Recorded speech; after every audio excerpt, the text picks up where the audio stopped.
मंडळी, रोज शाळा सुटल्यानंतर मुलं शेजारीच असलेल्या गार्डनमध्ये खेळतात. रोज अर्धा ते 1 तास कमीत कमी ही मुलं खेळतात. छान ग्रुप क्रिएट झालेला आहे.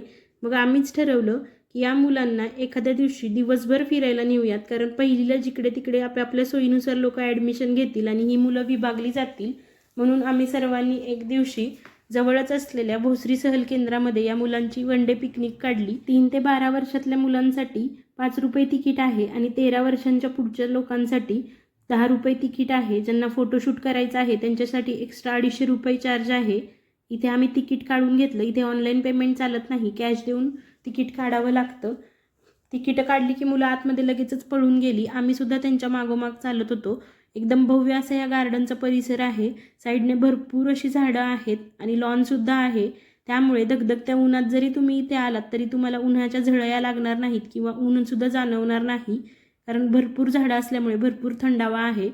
मुलं एकदम पुढं पळत होती. फोटो व्हिडिओसुद्धा काढू देत नव्हती. नंतर हाय करायला सांगितल्यावर कसं बसं हाय केलं त्यांनी. मुलांना भूक लागली होती तरीसुद्धा यांना एवढं मोठं गार्डन बघून पहिलं खेळू वाटलं. या गार्डनमध्ये फिरण्यासाठी भरपूर जागा आहे, तसेच खेळण्यासाठी खेळणीसुद्धा भरपूर आहेत.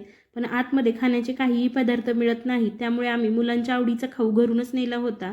त्यामध्ये मी व्हेज पुलाव, त्यासोबतच बाकीच्या मैत्रिणींनी इडली, चटणी, आलू पराठा, त्याचबरोबर शेव चिवडा, तसेच गुलाबजामुन आणले होते, सलाड आणले होते, ढोकळासुद्धा एकीने आणलेला होता.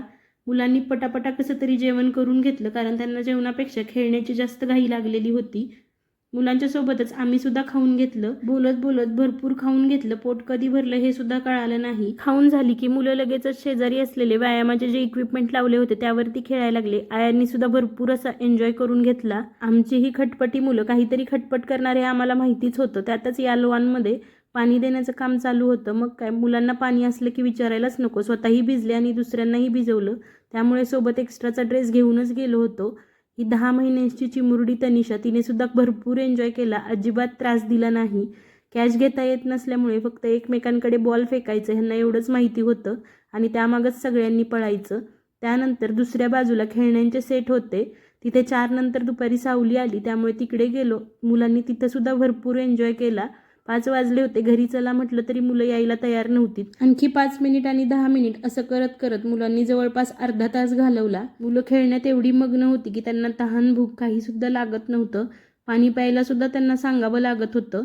या मुलांना कुठंतरी थांबवणं गरजेचं होतं. त्यामुळे एकीने स्नॅक्स सोबत आणलेले होते. आवडीचा खाऊ मिळाल्यामुळे मुलांनी शांत बसून पटापट खाऊन घेतला. शेवटी निघताना सुद्धा काही फोटोज आम्ही क्लिक केले आणि आपापल्या घरी निघून आलो. मोठा व्हिडिओ यूट्यूबवर अपलोड केलेला आहे, नक्की जाऊन बघा. आवडला तर लाईक, सबस्क्राईब आणि फॉलो करा.